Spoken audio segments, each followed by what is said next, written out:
Welcome to Planetary Choices, a podcast produced by Center for New Critical Politics and Governance at Aarhus University. With this podcast, we invite you into our research lab, where we explore the key questions of today. We bring together scholars, policymakers, and activists who are engaged in sustainable planetary stewardship. Thank you for joining us.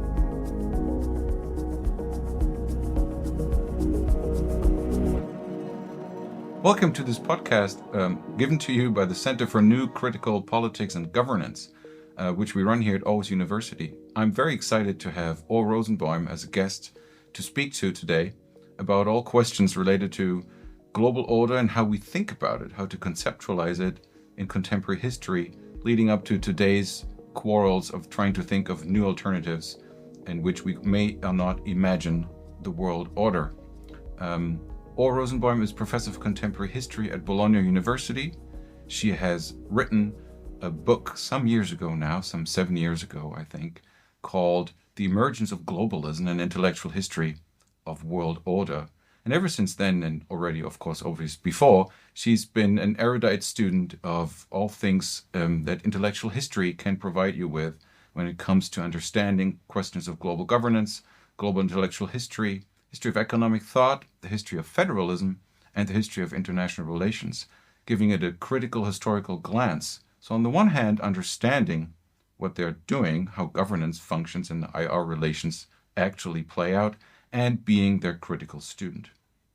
So, let me ask you about this book that you wrote now some years ago, how it came about, what your approach to things, what motivated you, and what you learned from it to then take through the next years and where you are right now. But maybe begin with the book on globalism.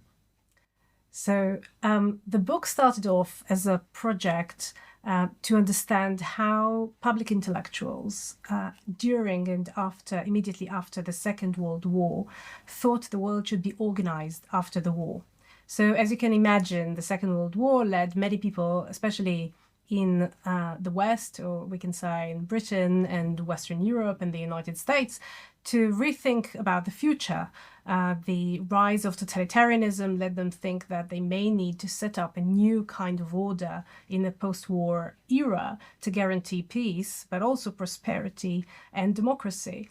And so they came up with various schemes to do that. And the book explores these competing visions that they had about global order. I created a loose network of public intellectuals who were based in Britain and the United States, but many of them were emigres from Europe, so they escaped fascism and joined forces with liberal thinkers in Britain and the US to think about the future. And I explored the various ideas that they had about how the world should be organized.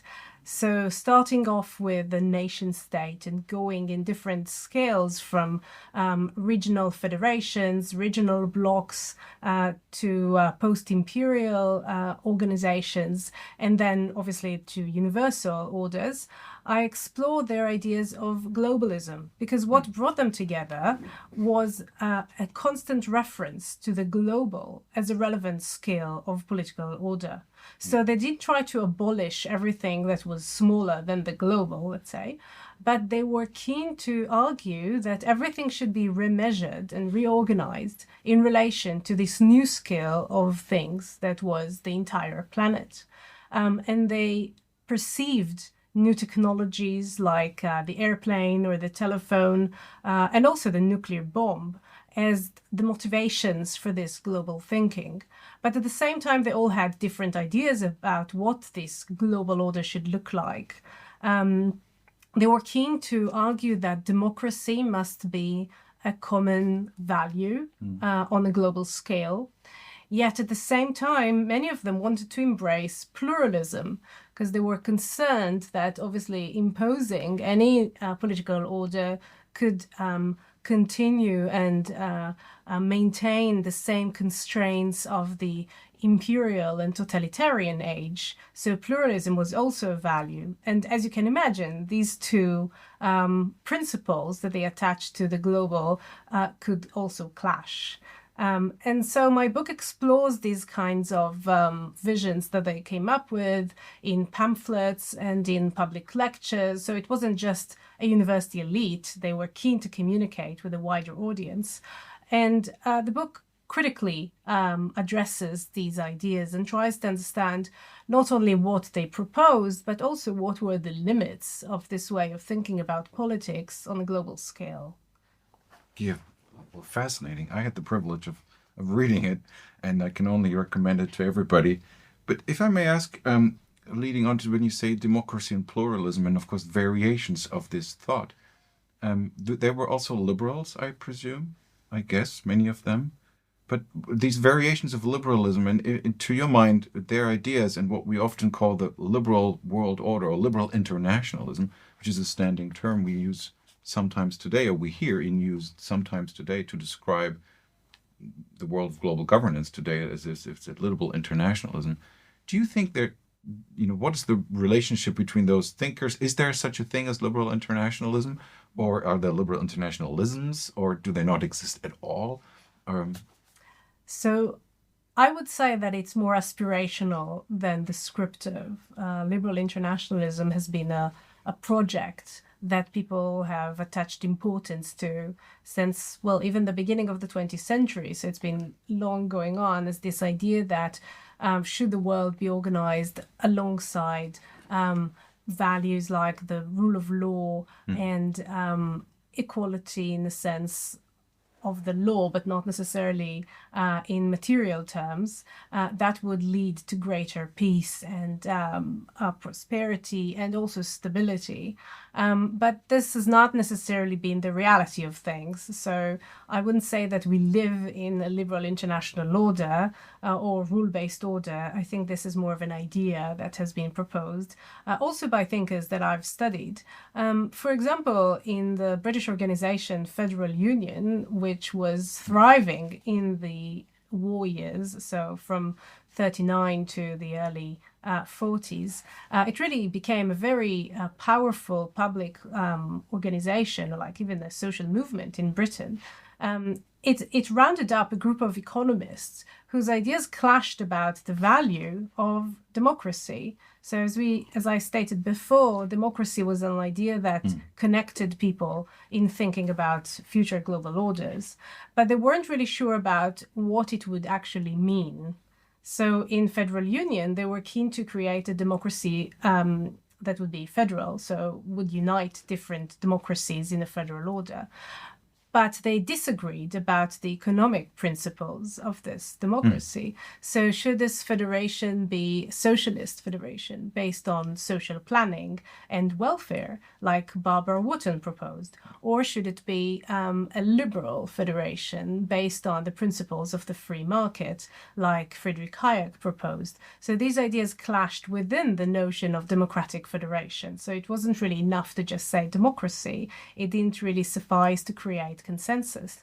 And what's interesting that today, I think a lot of people would resonate more with the ideas of Hayek, who tried to create a supranational organization that could limit the powers of states to control the markets and would give capitalism a free hand to operate in its own manner without the control of politics. So that's kind of an idea that we see circulating today much more freely. But actually in the 40s, Barbara Wotton's idea about centrally planned economy in a federation that would be democratic in the sense that it would respond to the welfare demands of the population, these ideas were much more welcome by the British audience of Federal Union in the 40s. So we can see that the meaning of democracy and what it might entail in terms of economic policies and social welfare were actually disputed, and their legacies are surprising. Why should we remember Hayek more than Wotton? Well, actually, back at the time, she was a much more influential thinker. So what I try to do is also to retrieve these ideas and to give them the proper weight that I think they deserve in the context not only of history, but also of our own political debates today. when we think about supranational democracy, what should it be like? Yeah, fascinating as well. I mean, you talk about the Federal Union, and you mentioned Hayek and Wooten, but of course these are two opposite thinkers. But these were only two among a whole, plethora of thinkers. Beveridge was part of it. There were international economists also part of this conversation, which makes it even more fascinating that they were all conversing with each other somehow, even though their ideas clashed. They would agree on a shared problem. Am I right? Now, so I would like to ask you a further question relating to politics and the nation state. So when you say democracy, well, how should we do it? We should plan the economy. We should give it more free rein. Obviously, there's an understanding of the role of politics within that, right? And how would they see this?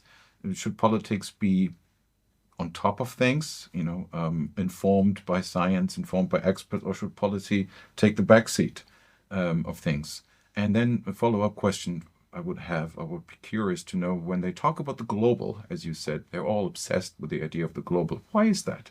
And what makes up the global for them? Is it that they do not like the nation, or nationalism as it is, and that nationalism or the autonomous nation state as a single unit would need to be constrained or kind of tamed? So I think the question about nationalism is really actually relevant to our problem of global thinking, because in the 40s, nationalism was seen as the root of all evil, the cause of the war, the reason why the entire planet was in conflict for years. So this kind of strife was blamed on the ideology of nationalism and the nation state more generally. But at the same time, in the 40s, they were not really keen to get rid of the nation state as a political unit. Unlike the interwar internationalists, they didn't have these visions of world government in which the states would be abolished and we will all live in just one world state. Actually, now in the 40s, they were thinking that nation states should not be abolished, but should be set in some kind of a global order that would constrain the negative aspects of nationalist ideologies. And so in a way, globalism emerged as this another parallel vision of politics that wouldn't be an alternative, but would accompany, the ongoing political order of the state towards a more positive future.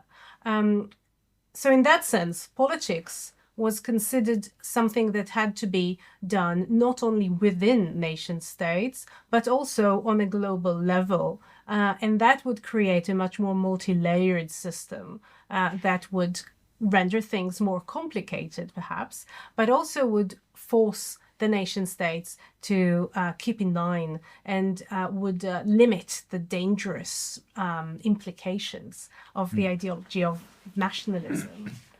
So the idea was really to create another layer of political order that would be global. And in the book, I explore various scales of order. So going from the nation state to federalism and to the global as a whole, made these thinkers think that that would be a safer way to do politics than just leave all the power in the hands of the specific states.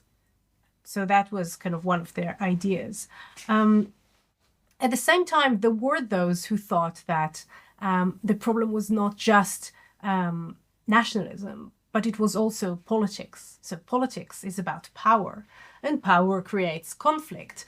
So some people like David Mitrani, for example, proposed these alternative visions that were based on, for him, it was functions and needs. So he wanted to identify practical needs of collaboration between states and to create these kind of organizations that would correspond to these needs by creating links between the states or the political units that were relevant for these specific needs.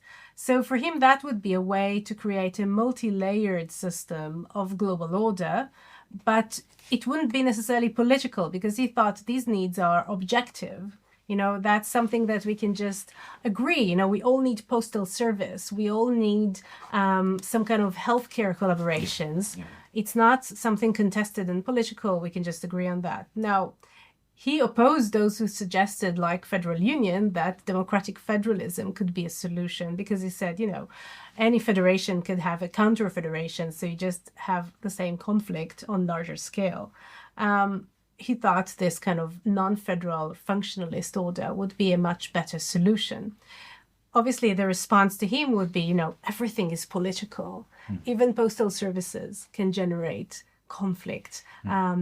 So there is always a need to create consent, and the quest for consent is accompanied by power contestations and by politics. So I suppose the book tries to show that, in a way, thinking globally, even for those who try to get away from discussion about politics and power directly, it was impossible. So the global was always about power relations. Yeah, it was the dream of the expert who would kind of rule objectively and reduce problems to functions that can then be solved, maybe even independent from the political system in which they occur. Now, that seems to be a vision or a dream or a certain perspective that we can see throughout the decades that followed after that. But maybe I'd like to know more, still related to your book, about the limits of things, because you mentioned limits in your answer. And what are the limits of pluralism? Were there any when you said they endorsed pluralism? But then again, if I imagine pluralism as a box of many things, it must still be in a box. So what would they not accept to be? Who was not allowed to be on the playground? So I think nowadays pluralism is considered like a very wholesome, positive value that you would definitely want in your political proposals, if you were a pluralism politician. But in the 40s, they definitely embraced pluralism as a value against totalitarianism, right? Against imperial oppression, etc. And the wish to recognize the varieties of cultures and political preferences around the world seemed to be a priority then in order to preserve liberty. So pluralism, in a way, is an expression of multiple liberties. But at the same time, as the authors of the Chicago Constitution of 1947, which imagined a world government, so there was a group of scholars based in Chicago who wrote this constitution for a world federation. Yes. And they also sought, throughout their discussions, which lasted for 2 years, they sought to create a constitution that would recognize the plurality of political cultures around the world. And that was one of their motivations for thinking about this federation in the first place. So a federal structure would allow them, they argued, to leave more space for diversity. So while the federation as a whole, they argue, should be democratic, it could also include non-democratic entities, like they mentioned Saudi Arabia or Russia, etc. So they were willing to be very inclusive. But at the same time, as they discussed this, they realized that there is, an inherent tension there. So if they impose democracy as the global value because they think, it's good, then at the same time, how could they have authoritarian states within a democratic constitution, of states that don't necessarily accept, the values of these of this democracy that they propose? For example, they argued that the constitution would impose elections in non-democratic states. They would impose elections in non-democratic states, but at the same time, they would also allow just to have one party in the elections, because that's the authoritarian system that exists. So they kind of ran across all these various difficulties. They thought if you have elections, eventually you'll become democratic through practice.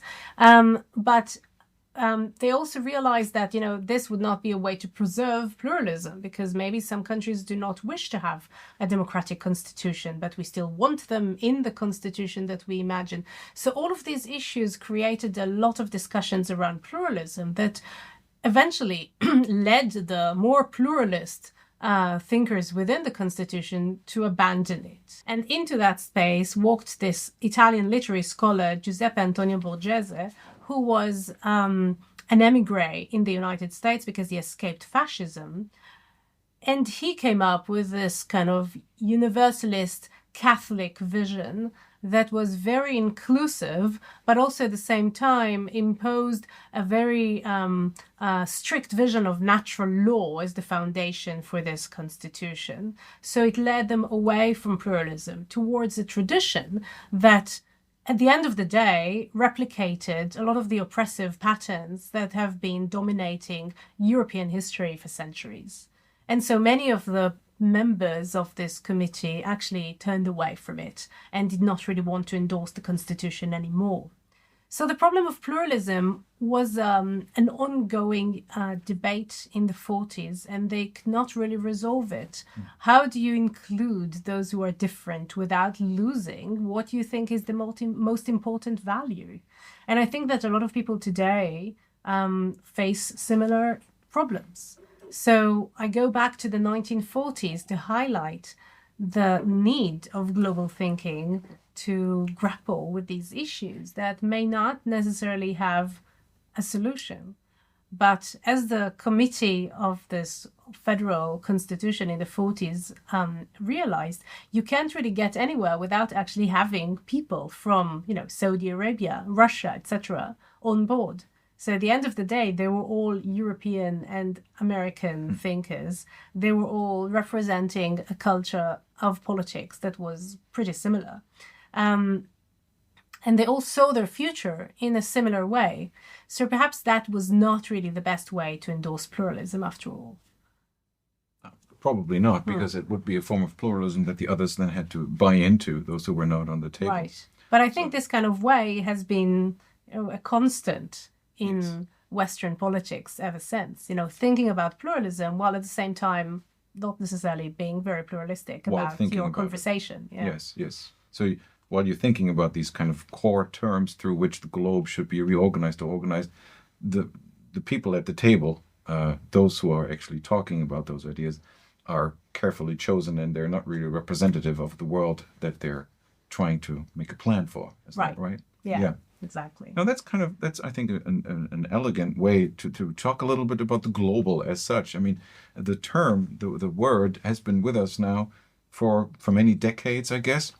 From my own recollection, the 1990s, late 1990s, early 2000s, that was the period of global history emerging and as a boom, and historians were either they didn't like it, or they thought, oh man, that's political science, that's globalization theory, we don't do that. But then it became a kind of almost an emancipatory program until recently, when it seems to have died down a little bit, or withered a little bit, in the face of the ongoing problems.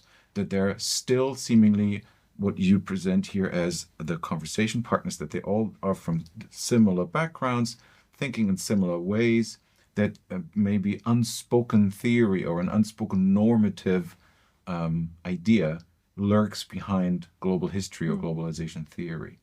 Now, would you share that point of view, or what's your take on global history as global intellectual history and the history of globalization?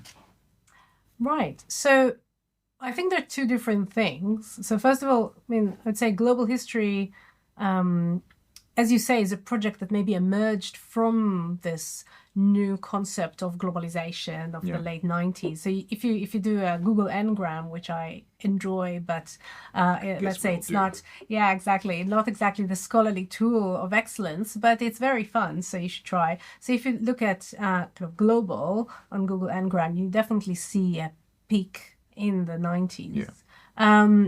And then it goes down a bit. So now the global is everywhere, but also its meaning has been diluted. We don't actually really know what it means as a political program. But when it started off, it was a way to study the history of globalization, but also to go beyond it, to kind of understand what history can tell us about this scale of order that is the entire globe. So perhaps big history, but also history of different connections. So I'm not really a global historian. I don't define myself as a global historian, but I do teach global history, as it happens, in Bologna.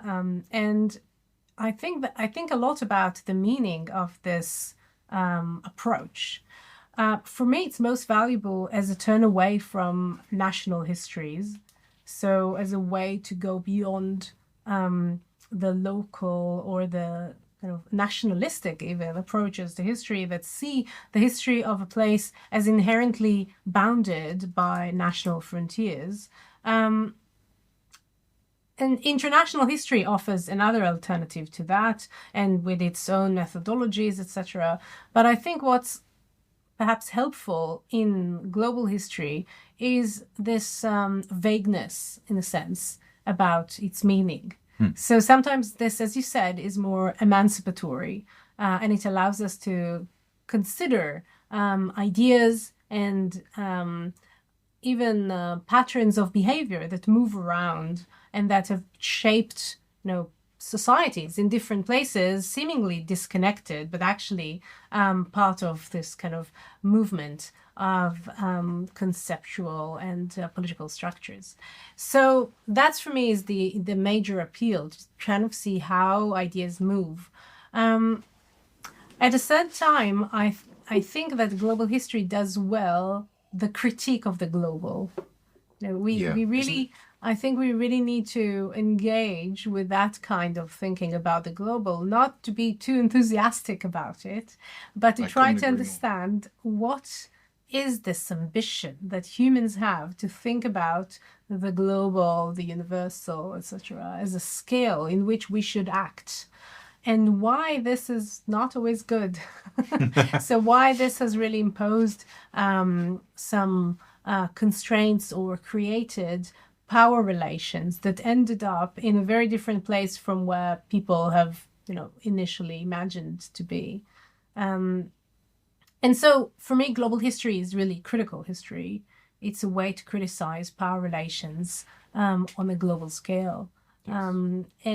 And in that, I find it useful. I think that global historians have done a good job in recognizing the limits of the global and in thinking about the dangers as well of thinking globally, which perhaps in other disciplines, let's say in the social sciences or international relations, the global seems like a neutral term. It's kind of used freely. People just use global governance as if it's a thing that just can be uttered without being explained or justified. And I think global historians are beyond that. They understand that there is something that should be justified about the global scale and that it also should be criticized, like we criticize every other skill of politics. So I like the global when it's not neutral, because I think that's a more honest way of describing it. Yes, I couldn't agree more.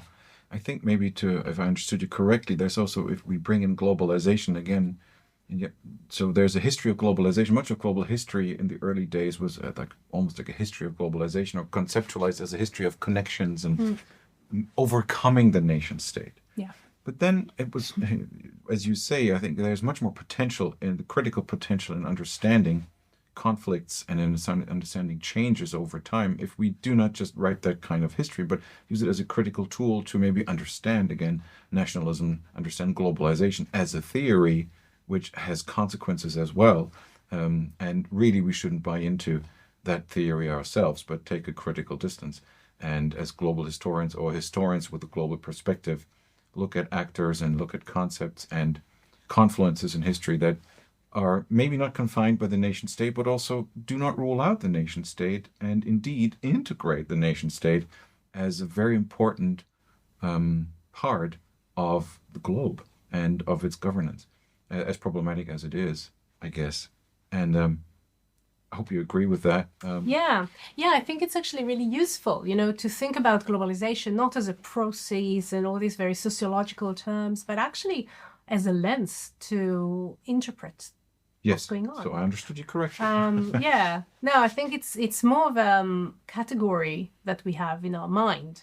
rather than, I mean, obviously things happen in the world that can be seen as global connections, but also other things happen that maybe are not related to that. Yes. So I see that as a category of thought and as an approach to international relations. And that's something that is useful because it also shows us what matters to us as scholars, right? Because we can't really escape, even as historians, we cannot really escape the presentist lens, because the questions that we ask are always connected to the way that we live, to the problems that we have in our own societies.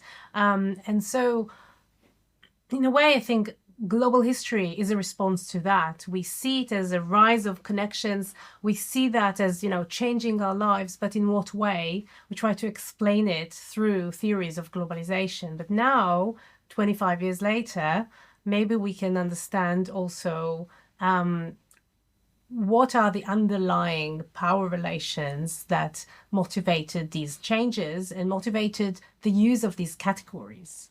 So we can be more critical about them and to think anew about the future or the other categories that we can use.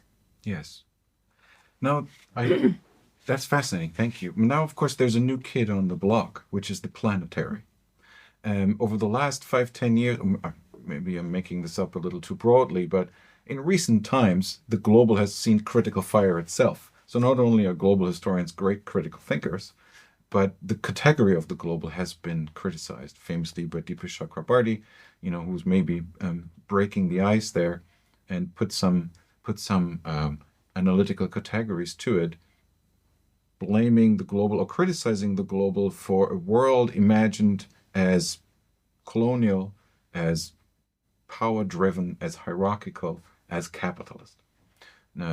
Basically everything that is associated with globalization theory, if we buy into a kind of market-oriented liberal globalization theory, is kind of wrapped into this idea of the global there. And it's criticized for being exactly that, for continuing colonial relationships and all that. And a new term called the planetary is arising as an alternative, as being not colonial anymore, but integrating actors on an equal playing field, everybody having an equal voice, as integrating human and non-human relations, and so on and so forth. I would like to hear your thoughts about this shift from the global to the planetary, and whether you believe that the planetary is kind of a new promised concept, a new promised land for conceptual imagination.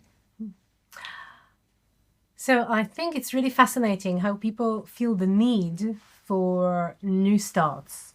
I think this is something that really resonates strongly with the rise of the global in the 40s, when it seemed to be much more promising than the international, which was tinted with this kind of intrigue and diplomatic secrecy and other kind of unnecessarily positive patterns of behavior beyond the state. So I see this need of novelty as something very common to human thought. We want a fresh start. We want terms that are clean, that are untainted, but all the things that currently we find negative. So back then it was war. Now it's more kind of, the effects of colonialism and also the disruption of nature. So the whole Anthropocene debate comes in as well. Personally, perhaps I'm a bit skeptical about the kind of possibility of categories to recreate a new history. So, I'm of course, asking you because you're of your critical scholarship. So, yeah. as everything, I'm sure you have a critical view on the planetary as well. So yeah. So I mean, it'd be nice to hear. I sympathize with the need to be, to have a more positive term. I think that is something that definitely is laudable, because it recognizes the limits of previous terms. But at the same time, I'm not sure it is really possible to get away from all these power relations that have defined human existence since forever, basically. So I'm not sure that the planetary will fulfill its promise, like all the other terms that have been ditched because they failed to bring this emancipatory energy that people have expected from them. So in that sense, I think it's good that we have this new approach that seeks to provide a much more egalitarian or inclusive or fair approach to order on the kind of world scale.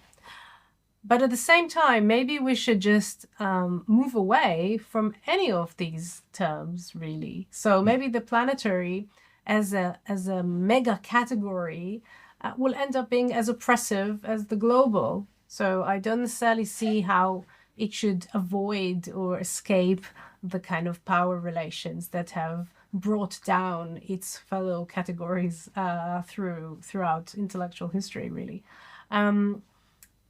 What I'm keen to go against, so let's leave the planetary and see where it's going. I mean, we can continue to debate it, but it's still to be seen whether it can really carry this kind of energy that it wants to be, that it wants to have. But what I'm really keen to ditch is the notion of order. So that is my kind of black sheep in a way. I think that a lot of people are concerned with world order. This is one of my motivations in my research to understand what they think it should be or what they think it might be. But maybe the idea of order is in itself misguided. Yeah. So thinking about the planetary, maybe we should embrace disorder and kind of see it as a category that is much more chaotic than what we previously have imagined. So if, again, by planetary, people would seek to imagine some kind of an order that would be inclusive, not only of humans, but also of nature in a much more kind of free way and so on, perhaps the real change would be to consider disorder as a situation that shouldn't be remedied, not as a wrong that has to be overcome, but rather as the state of affairs that we should operate within. So I think humans often have a tendency to wish to end situations of disorder or to impose some kind of order, be it more or less pluralistic. But rather, I think this always ends up in some kind of oppressive power situation. It's inevitable. That's how humans relate. And so maybe we should just think of disorder or multiple orders as something that is more appealing on the planetary level, rather than to think of another way of thinking of the planet as a whole, as one, which again, I think, replicates a lot of the limited thinking of the past. I take it as a word of warning to all those to the planetary enthusiasts. No, they should go on. Then future historians will have something to study as well. That's good. But also, I mean, what you talked about, I think maybe we go to a final chapter here in our conversation, which would be interesting, which is the construction of futures. Why is the planetary so interesting and so emancipatory for so many these days? It provides, finally, after what feels like a long time of struggling, a concept that allows for building new future ideas that are inclusive, that are constructive, and that give some energy, that are positive.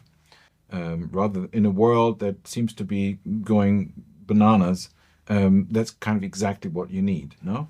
And so you're warning us against, wait a minute, if you start to measure everything and you start to ignore democracy, you ignore all sorts of other human ideas that are always around, then we will come to a same old, technocratic, power-driven rule, order. Is that what you're saying? Scenario? But still, it's one of the futures that seems to be emerging. Which other futures do you see emerging today, other than as a constructive future order? As a student of global studies, of global order, we've seen many various versions of that: the communist version, the fascist version, the liberal version, the liberal versions, going through mutations over history. And right now, I mean, I guess my question is, do you share the notion that we're at a critical juncture and that the planetary is one of the future visions that may create its own dystopias or may create its own totalitarianisms, which then would need to be tackled along the way. But where else can we go? Well, maybe to Mars. I think Elon Musk. Yeah, I think it's true that we're in kind of a critical moment.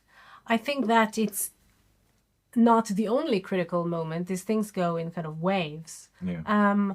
But I'm also fascinated with this idea of the future. I think humans have sought to imagine the future constantly throughout history. So this is one of the motivations really of humanity to act, right?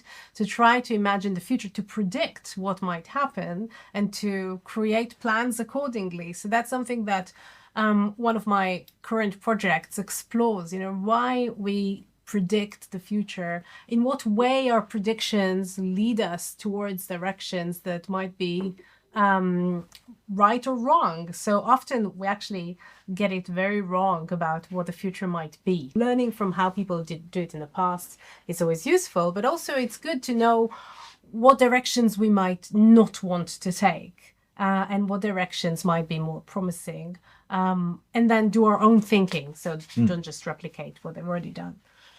So currently I'm interested also in the ways in which prediction was a tool of thinking about our relations with nature. So how people used, scientific prediction to think about politics and political order. But again, I think one of the maybe lessons that history tells us is that there aren't really any kind of promised ways to success. The exercise of imagining the future should be continuous. That's really the way to go, instead of sticking to plans that might not be the right ones. So I think the historical lesson here is really to engage in constant thinking about futures and to invite to this conversation as many voices as possible, because that would really lead to a much more rich experiment, instead of when it typically went very wrong is that when people had a plan or a vision of the future and just did not move an inch from it, and just go on with it towards the bitter end, and then kind of had to live with it for the rest of their lives. So that was something that I think history would tell us not to repeat. Yes. But I'm all in for imagining futures. I think this is something that is indispensable if we want really to have a political conversation. Because politics without thinking about the future is really empty or dangerous. Or both. Or both. Or just pure ideology. I agree. I mean, if I understand you correctly, but it gives me a little bit also hope for the planetary scene out there, because it's a conversation that's also just beginning, right? In a way. And the levels of importance are so manifold, given climate change, given the political upheavals that we have in our time. I guess this is a conversation that is about to happen. And seriously thinking about the future is also part of it. And let's see where this conversation takes us. I hope that we will witness something else than what we've seen in the past, that when only a bunch of probably white people have been sitting at a table imagining pluralism for the whole world, that this pluralism for the whole world is probably imagined by more people. But when you say, this is my last question to you as a critical scholar, because of course I can immediately sound very naive by saying, let's get everybody on board. Let's talk about the future. Let's create a platform. Let's create an institution which is able to create these kinds of ideas, various perspectives. They don't necessarily all need to agree, but as a platform for conversation from which, like in the past, like ideas of globalism, from which then these various shades of global order ideas emerge. Do you see even the possibility of such a conversation today? Well, I think there are multiple millions of such conversations going on. I think what we would do well is to try to find ways to constantly challenge our own views about the future by looking at places we don't usually look. So perhaps to engage with different historical narratives, to go and seek the story of individuals who were typically ignored, to look at, for example, now in international relations, there's been a huge move to look more at women thinkers and to see what they've done differently. So every step in these directions has really created whole universes of ideas that weren't available to us before because we just followed the pattern that was much more common and easy. So I'm against I don't have a big global solution for everything, but I think if each of us does these kind of small steps to include stories that might have been out of the usual pattern of thought, to look at forgotten thinkers or even thinkers who were just intentionally marginalized because they didn't fit into the mainstream approach, that would really help us to generate new ideas about our possibilities. Because even what we consider as possible or impossible is determined by our own knowledge. And so expanding that would already lead us to consider, what this planetary might be. So as an intellectual historian, obviously my immediate move would be to kind of go back to previous thinkers and see, had they thought anything interesting that I can build on my own ideas? And I think this is kind of a move that can be shared also by non-historians. So this is something that people can, do in their own little spheres as well, to try and consider ideas that are not common to our daily lives and to look, somewhere else in order to connect also with different approaches to politics. So in my own work, I try to do that by looking at sources that were marginalized, looking at the ideas of ordinary people, looking at migrants who typically have been non-central to political debates, but often bearing the burden of political decisions that were taken, elsewhere. So this is another way to shift our gaze on power relations. Instead of just looking at policymakers and the people who decide what global governance and what planetary policies we should have, we can look at the people who will be actually the objects or would be influenced mostly by these changes. Those who would need to live their lives under these new conditions. Exactly. Yeah. And so to engage also with that kind of perspective, I think would much enrich our conversations about, the future of the planetary. It's not something that is necessarily inscribed in the planetary as a concept. That's why I'm not necessarily worried, but I'm curious about where it's going to go, because the planetary as a concept can go in many different directions. But if we put in it this notion that, we should really move away from power centers, we should engage with alternative communities, something that people like, Donna Haraway has suggested for a long time. So maybe that could be more emancipatory, but it really depends on how it's going to be used, in the next decades. So we need to stack up knowledge and various perspectives. That's what you recommend. Always be curious and look into corners that haven't been studied before. And as you've said so yourself right now, I wanted to say that you've been doing this yourself. And your latest book, with a wonderfully humanist title, Art and Love, adds a special flavor to this conversation, I think, or to my reading of your work as an intellectual historian and of learning about how history plays out when we think about it globally and the actual, let's say, the lives that are unfolding. You mentioned migrants, migratory lives. How can we measure them? They play a role in shaping also the future, I would argue. If we look at your book, where you take various strands of personal family story and how they move through space, living in the end in one country, mostly, the changes that were happening right now, this is a great form of study. People that are uprooted right now, they can be followed, and they would probably need to live somewhere else. They would need to relocate. We will have more and more climate-forced migration. We'll have more and more economic migration, probably. And migration is a fact, but the stories that are unfolding there, to give them more life and a humanist depth, I also take from your work as something that we should not forget as we become lured into the world of numbers and institution building. Right. So, yes, I think the motivation to write this book was really from my own life as an intellectual historian, immersed in ideas and concepts and so on, and in plans for the future. So I was thinking about how all these past thinkers imagined the future and so on.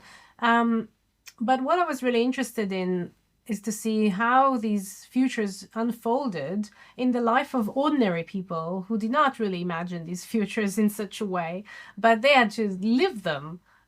So this is something that typically, is ignored by all these planners. So they just come with a plan, but they don't end up, living in that, through that system necessarily.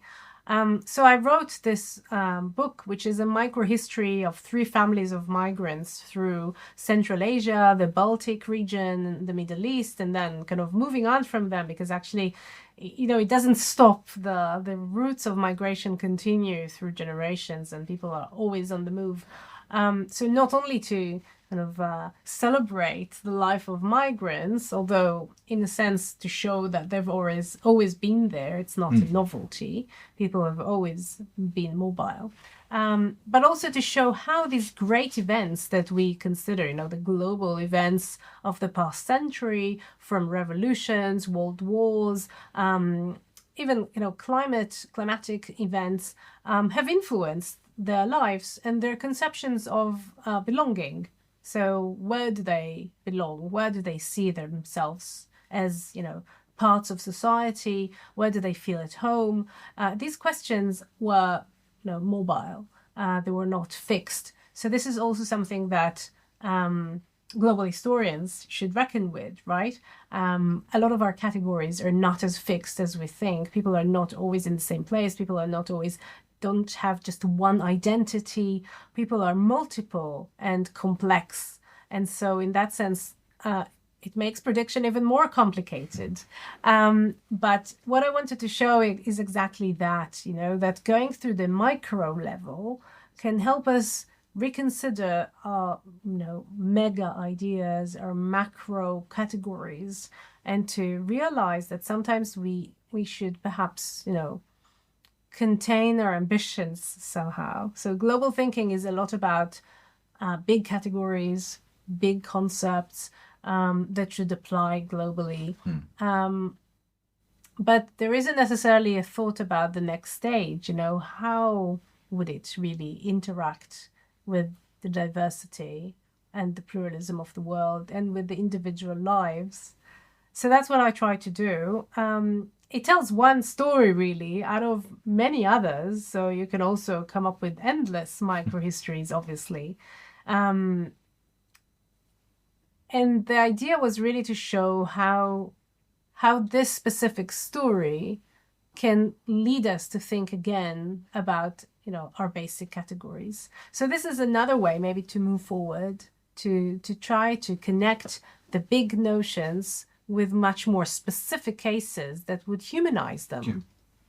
Yeah. Because I think one of the greater dangers of thinking about the future and doing plans is that there is a tendency to rely a lot on notions like expertise and technology and knowledge, which often distance ourselves from the human experience.